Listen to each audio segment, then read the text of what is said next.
یہ ہم جو دن مقرر کرتے ہیں محفل میلاد کے لیے، یہ صرف اپنی سہولت کے لیے کرتے ہیں۔ اللہ تعالیٰ نے اور نبی کریم علیہ السلام نے کہیں یہ نہیں فرمایا کہ میرے محبوب کی عظمت بیان کرنے کے لیے، ذکر رسول کرنے کے لیے فلاں ٹائم ہے، آگے پیچھے نہیں کرنا۔ یہ کہیں نہیں فرمایا۔ ہم تو کہتے ہیں جب بھی موقع ملے تو سرکار کے ذکر کی مجلس سجاؤ۔ تم بھی تو مجلسیں سجاتے ہو نا، ختم بخاری کی مجلس۔ یہ ختم بخاری کی مجلس کیا سرکار نے سجائی تھی؟ تم بھی تو مجلسیں سجاتے ہو نا۔ یوم صدیق اکبر پر ریلیاں نہیں نکالتے؟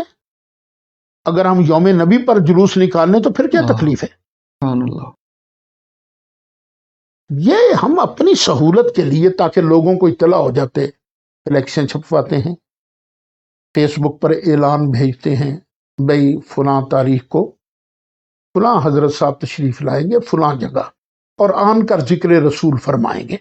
جو نبی کریم علیہ السلام سے محبت کرتا ہے، سرکار کا ذکر سننا چاہتا ہے، آئے بسم اللہ، تشریف لائے اور آن کے سرکار کی مدح سرائی سنیں۔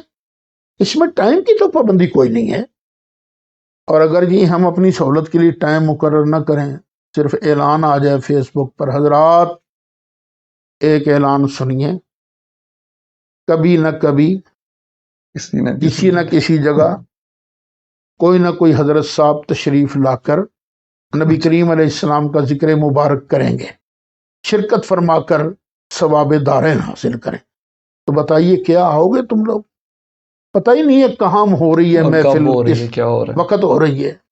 تو بھئی اپنی سہولت کے لیے، اپنی سہولت کے لیے ٹائم مقرر کرنا، یہ میرے مصطفیٰ علیہ السلام کی سنت ہے۔ قباء شریف جانا کوئی پابندی نہیں، اتوار کو نہیں جا سکتے، پیر کو نہیں جا سکتے، منگل کو نہیں جا، کوئی پابندی نہیں۔ جب بھی کسی کا جی چاہے اپنے گھر سے وضو کرے، غسل کرے، قباء شریف آ کر 2 رکعت پڑھے، اللہ اسے پورے عمرے کا ثواب عطا فرماتا ہے۔